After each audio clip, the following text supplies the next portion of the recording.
Awesome. So as I said, my name is Shannon Lemieux. I work for the Road Ecology Center at UC Davis, and this is my presentation on the Roadkill Induced Extirpation of the largest known population of Pacific newts and how it requires an emergency response. So in the area that we're going to be focusing on, there are two types of newts: the California newt, pictured on the left, as well as the rough-skinned newt, pictured on the right. So newts seasonally migrate from damp and forested upland habitat in the summer when they're mature to watered body habitat in the winter to breed. So they have to migrate between these two areas, and over the course of their lifespan will migrate between the two multiple times. So you're good. So in our area of concern, there's going to be a little red dot on a map right there on the left. Our area of concern is in Los Gatos, so it's a little bit south of San Jose, and there is a road called Alma Bridge Road running right between the water body habitat, the Lexington Reservoir in that area, and the upland shrub forested area. So the newts not only have to migrate between the two habitats, but they have to do so across a road. And as you can imagine, that ends up with a lot of roadkill happening. So around 2017, a volunteer who just was driving the road, she lives up there, she's local, noticed that there were thousands of newts on the road dead. And she went, whoa, that's probably a problem. So she created what we call the Lexington Reservoir Newt Patrol. And they now conduct yearly surveys of roadkill in the area from mid-November through April and May. So it corresponds with the rainy season when the newts are migrating between the two habitats. They do surveys on a 4.1-mile stretch along the road on either side of the road, looking for newts both dead and alive. When they find a newt, they're recording the GPS, they're taking a picture, reporting if it is dead or alive, and then if they're able to, they're also going to record the species and life stage. Their efforts are quantified by total number of surveys, hours spent surveying, and miles traveled. And their data is all collected and housed on iNaturalist. So these two photos are of dead newts, a part of their iNaturalist database, and then you'll see their homepage right there. So they have collected over 34,000 instances of dead newts on Alma Bridge Road from the 2018 season to the 2024 season. This figure up here shows a satellite view of Alma Bridge Road. So the 4.1-mile stretch overlaid with observations of newt mortality. So each of those little yellow dots is going to be one instance of a newt dead on the road. And on there, it's a little hard to see up here, so we've circled it in red. You'll be able to see 3 hotspots where this mortality is happening. You have the top hotspot with the first hairpin curve. Right below it, there's a very small hairpin curve. That's the second one. And then on the bottom half, you have that large curve. We're focusing on the south side of that large curve. So these 3 hotspots are prominent through every single survey season. It's not just when you put it all together, but it's across all of the years that they've done this. So at the beginning of last year, some of the volunteers came to us and were like, hey, we feel like our numbers of roadkill have been decreasing. Like, we're not seeing as much on the road. That's a little strange. So we took the data and we're like, let's look into it as this side passion project. So we did a simple linear regression, and that's what's shown here, of the number of total dead newt observations each month of a survey season divided by months. And then we controlled for effort. So you will see that we do have a statistically significant declining trend to the amount of roadkill that we're seeing. And our p-value for that was 0.04821. We did a bunch of other simple linear regressions as well as multiple linear regressions, but none of them were significant. So the factors of weather, year, and traffic had no effect on this decline. Meaning that the number of Pacific newts being killed on Alma Bridge Road each year is not due to traffic or precipitation or survey effort, but it's because there are significantly less newts crossing. Now, why might this be? Well, newt populations can show little response to sustained road mortality due to some other life stage factors, such as larval competition, until a particular threshold is crossed. And then once that threshold is crossed, that population will drastically decrease. So based on what we're seeing in the data, we're predicting that a population crash might be imminent.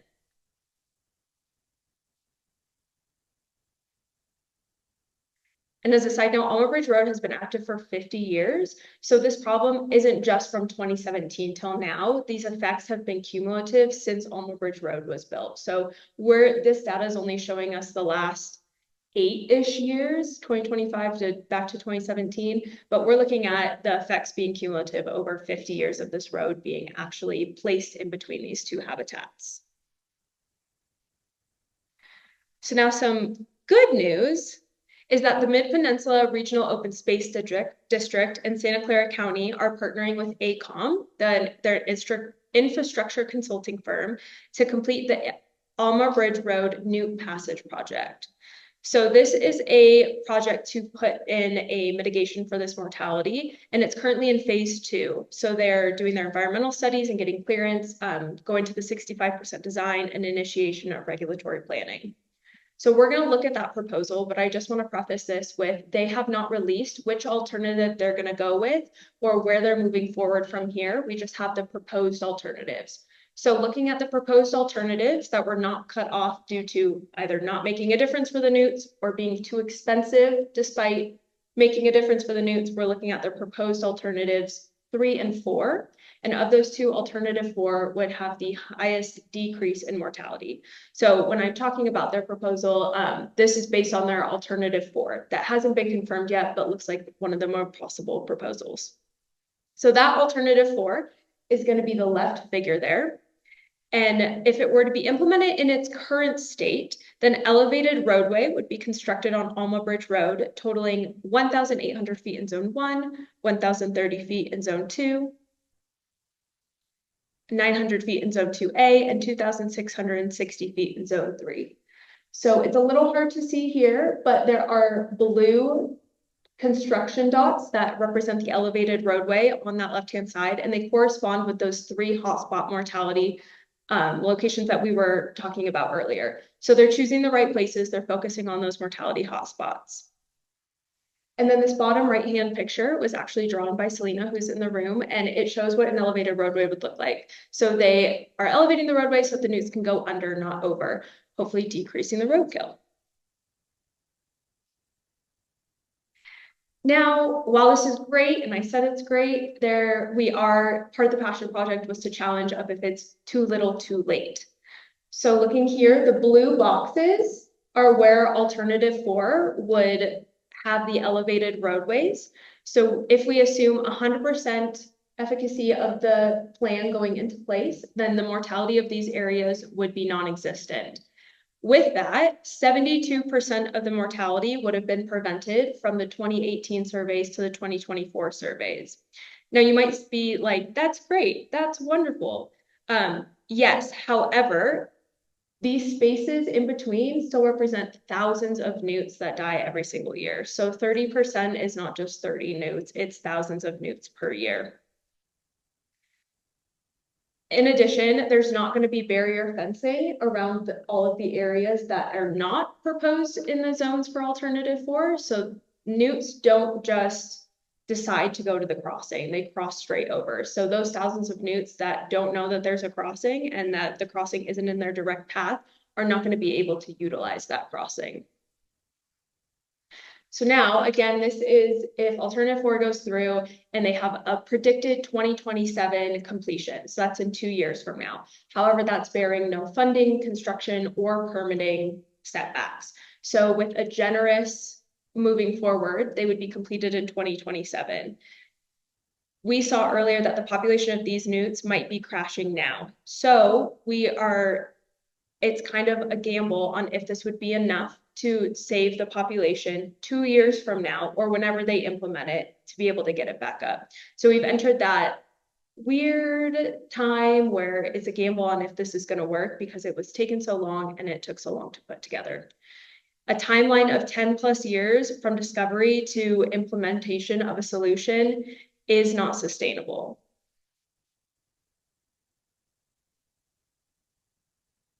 So what else could have been done in this area? Or what can be done in addition to alternative 4 to help decrease that 30% is there could be a Newt-friendly traffic plan. So between the months of November and April, perhaps only emergency vehicles, maintenance crews, and local residents with issued permits would be able to access this road. Pacific Newts also migrate at night, so restrictions could even be placed from late afternoon to morning. This would decrease the amount of traffic on the road, as well as decrease the amount of people avoiding the freeway traffic by using this road, and less cars. It helps towards less roadkill. Speed bumps, speed humps, and speed inhibitors would also promote travelers taking a different route and decrease cars on the road. And like I said earlier, increasing barrier fencing on non-targeted areas would help direct the Newts to the targeted areas. So all this to say is that it's crucial that ecological emergencies on roads are treated like transportation emergencies and met with a rapid and effective response. This in particular can be used as a case study to show how our current planning and policy surrounding species protection inhibits caps in our responses to these ecological emergencies. We don't want to dump funding and effort and resources into something that's not going to be able to save a population in the end. So it's a great case study to say, hey, we may need more collaboration. We need to find more funding. We need to step it up. Again, ecological emergencies need to be treated like human emergencies as well. Thank you for your time.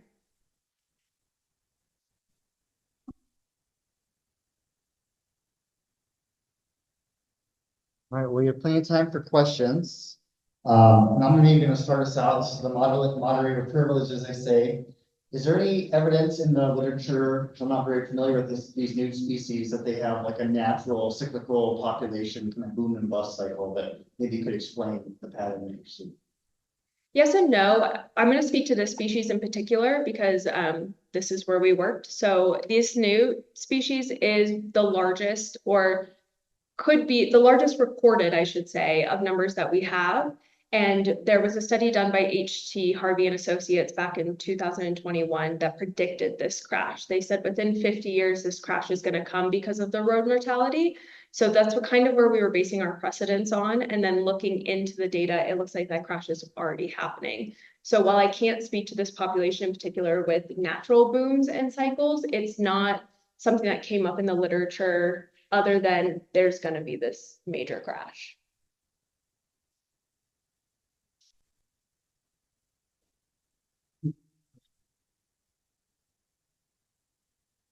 So I have two questions, actually. One is, even though the two gaps didn't show up as significant as the hotspots that you discussed, why weren't mitigation measures considered for those other two locations? And then third, you mentioned the temporary closures and other potential measures to address the emergency. Was that presented to officials and how was that received, if so? Totally. So I want to preface this with, we're not actually in partnership with them. This was like a passion project that we were looking into and then saw, oh, they are doing something about it. Let's dig deeper into that too. So speaking with our sources, they have been championing for those extra mitigation efforts, but it's hard to get through the county and to all the collaboration that needs to be there isn't there. There's also not a lot of stakeholder buy-in from other places that aren't ecologically based. So that's part of the reason why this has taken so long too, is that it's taken all of the stakeholders. As everyone kind of knows, when these projects are big, it takes a long time to put them through, but there's a lot of back and forth. And even though the numbers are there, and obviously you can see all of the dead newts when you go there, the buy-in just isn't there. And then, I'm sorry, your other question, and that was a question regarding the other measures that we were talking about. Oh, and then the areas in between. So then the first question was the areas in between the zones.